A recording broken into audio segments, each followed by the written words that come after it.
Indonesia sebagai negara hukum yang menegakkan keadilan dan tidak ada kekuasaan yang tidak dapat dipertanggungjawabkan. Sampai saat ini telah banyak kasus pelanggaran hukum, salah satunya seperti kasus korupsi. Kasus korupsi di Indonesia tidak hanya terjadi di kalangan pejabat, tetapi telah sampai ke kalangan masyarakat seperti lurah, camat, RT RW, bahkan di lingkungan pendidikan pun sering dijumpai kasus korupsi. Ini berawal dari seseorang yang ingin cepat kaya. Orang itu bernama Rina dan dia pun mengikuti nasihat kawannya untuk melakukan tindakan korupsi. Setelah dia mencobanya, akhirnya dia semakin terjerumus dalam tindakan korupsi. Setelah beberapa bulan dia korupsi, akhirnya ketahuan juga tindakan yang ia lakukan dan akhirnya dilaporkan ke polisi. Lalu kawannya yang menjerumuskannya menyogok hakim yang akan menyidangi dia nanti. Akan tetapi, usaha kawannya gagal dan dia pun dihukum di penjara selama 20 tahun dan semua hartanya disita oleh negara.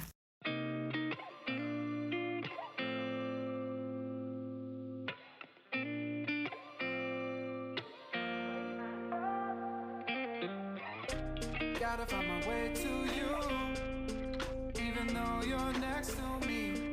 No matter what I do, your heart is drifting out of reach.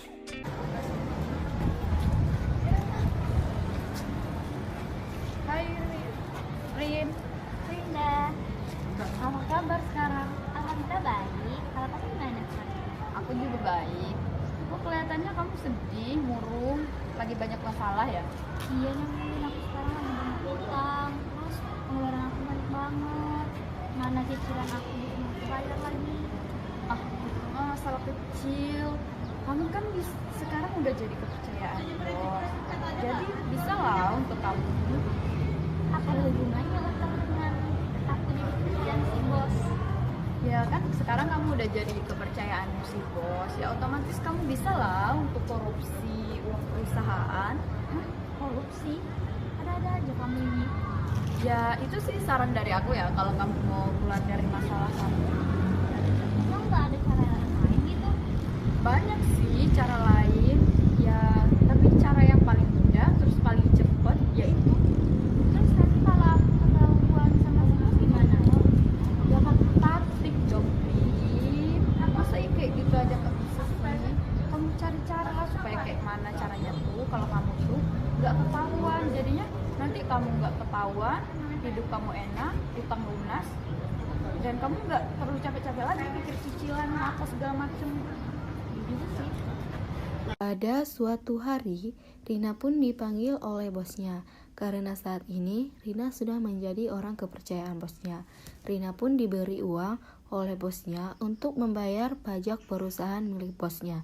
Tetapi dia tidak membayarnya dan ia pun bermaksud untuk mengambilnya. Halo Rin, Assalamualaikum. Waalaikumsalam bos, iya ada apa ya? Rin bisa ke ruangan saya sekarang nggak? Saya tunggu sekarang ya. Baik bos, saya segera ke sana.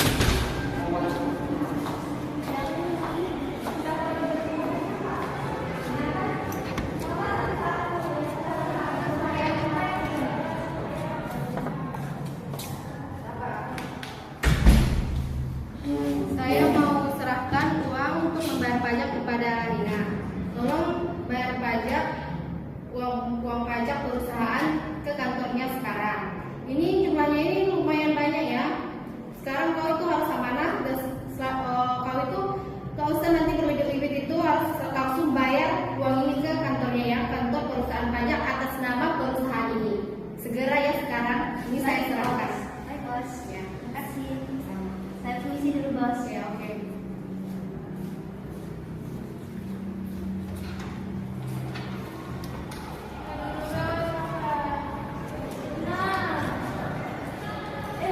Ya Allah, dikami.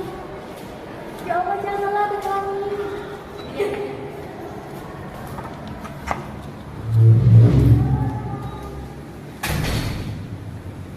Setelah Rina kembali ke ruangan kerjanya, dia pun berbicara-bicara sendiri dengan maksud yang jahat.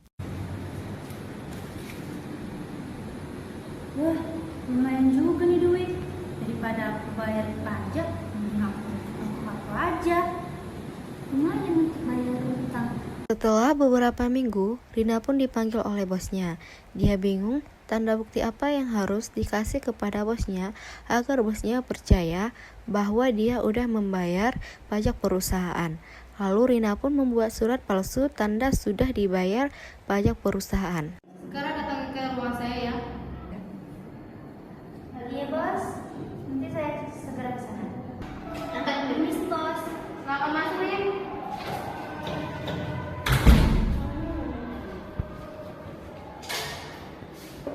Coba duduk. Saya mau nanya, Rin, apakah kau udah bayar uang pajak perusahaan? Sudah bos. Boleh saya lihat tanda pembayarannya? Baguslah kalau kau udah bayar. Mungkin juga ya saya lihat ini ya pembayarannya, saya periksa. Baguslah kalau kau udah bayar, sekarang kau kembali bekerja. Ya, kasih bos.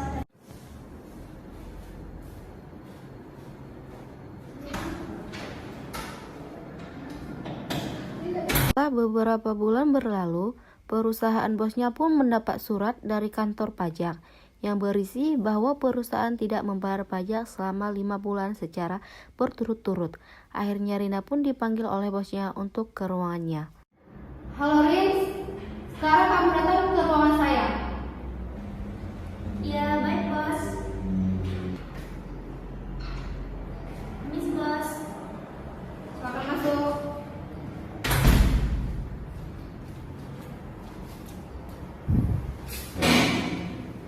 Ada apa ya bos? Bos manggil saya ke sini?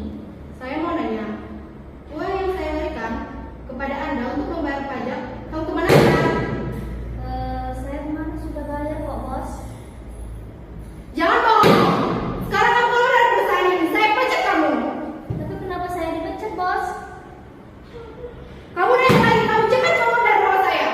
Baik bos.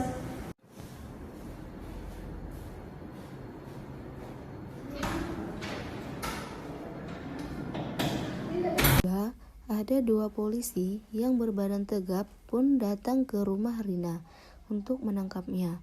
Rina pun membuka pintu dan ia pun kaget.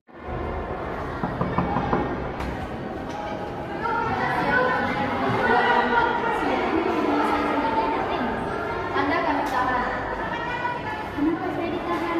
Nanti Anda bisa jelaskan di kantor. Bawa. Akhirnya Rina ditahan di kantor polisi. Winda pun datang ke kantor polisi untuk menemui kawannya. Rin, gimana nanti aku usahain aku bantu ya, yang sabar ya Rin. Iya, tolong banget ya. Soalnya aku sudah menyesal melakukan ini. Iya, tenang aja, besok juga yang bakal jadi hakim itu si Pridi. Pridi itu kan teman aku dari udah lama, dari SMA. Jadi nanti aku minta bantu dia untuk ringanin hukuman kamu. Iya, semoga aja dia mau ya. Iya, aku pulang dulu ya. Iya. Dia pun menemui Pridi di rumahnya dan dia pun meminta Pridi agar memberi hukuman yang ringan kepada Rina. Assalamualaikum. Waalaikumsalam. Aku ada kepentingan sesuatu sama kamu, Pridi. Ada apa itu? Ada yang mau aku omongin. Ayo masuk silakan.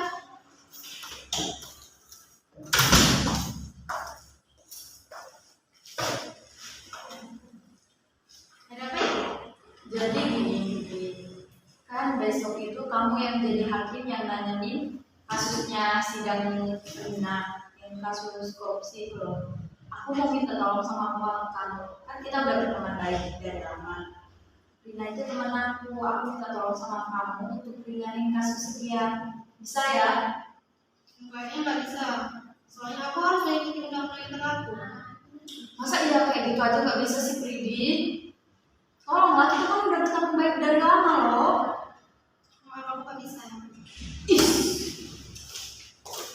Keesokan harinya pun akan diadakan persidangan, dan tanpa disangka oleh Rina, ternyata yang jadi hakim dalam persidangannya kawannya sendiri. Saya buka.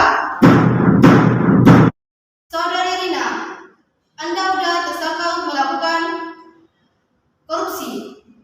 Dan saya akan jatuhkan hukuman 20 tahun penjara. Dan semua aset-aset yang kamu miliki